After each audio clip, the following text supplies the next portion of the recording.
still something from 1985, something I hadn't heard about until I stumbled onto it on the internet, believe it or not. Back to the Future? Vampire Hunter D. Oh.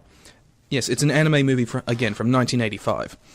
And I have to confess, it surprised me how well its animation has held up over the years. I mean, granted it's from 1985, and they had to reuse some sections of animation, admittedly, but for the most part, it's really fluid and well done, and easily stands up against most modern animation, especially some of the sequences involving the killing of monsters. And it's even got some truly horrific visuals in it, particularly with the monster designs. Like, there's this one imp-like creature who's got these holes in a hunchback, and spiders swarm out from it. And the vampires have all been modelled, well, at least one vampire, after classic monsters from early Hollywood movies, like Bela Lugosi's Dracula. Actually making them appear intimidating with some of the more limiting restraints of the animation.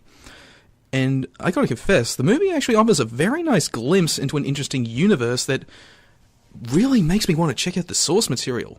Like, there's all these things of, like, all these different monsters crawling around, werewolves, mutants, and there's even implications that it's all set in a post-apocalyptic nuclear wasteland where magic and unholy demonic terrors have returned to the world. Wow. Yeah, that's all implied, but again, I want to check out the source material now just to learn more about the world of Vampire Hunter D. And it even uses vampires as a very clever way, with the story actually revolving around a young girl named Doris, who's been bitten by a noble vampire, Count Magnus Lee, and he's going to collect her soon to become his new wife, to provide him with entertainment for his increasingly long immortality-laden life. She then recruits the wandering Vampire Hunter D, to save her, kill the Count, and protect her village. So, basically a better version of Twilight. Pretty much.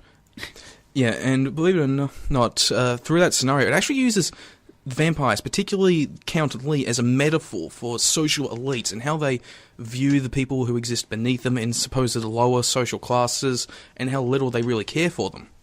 So there's some actual intelligence there, some subtlety. It is subtle, yeah. But it's not without a good chunk of problems. Like, interest in the source material and the world really stems from a lack of explanation. Not a lot of stuff is explained, like, again, I said it's kind of implied, it's set in a post-nuclear landscape, but nothing about that's ever really stated. That's all just speculation on my part, and the movie's just not kind to outsiders in general. So if you already don't know about the source material this movie's based on, good luck figuring stuff out. And there's also character actions and narrative twists that just come out of nowhere and don't make any sense.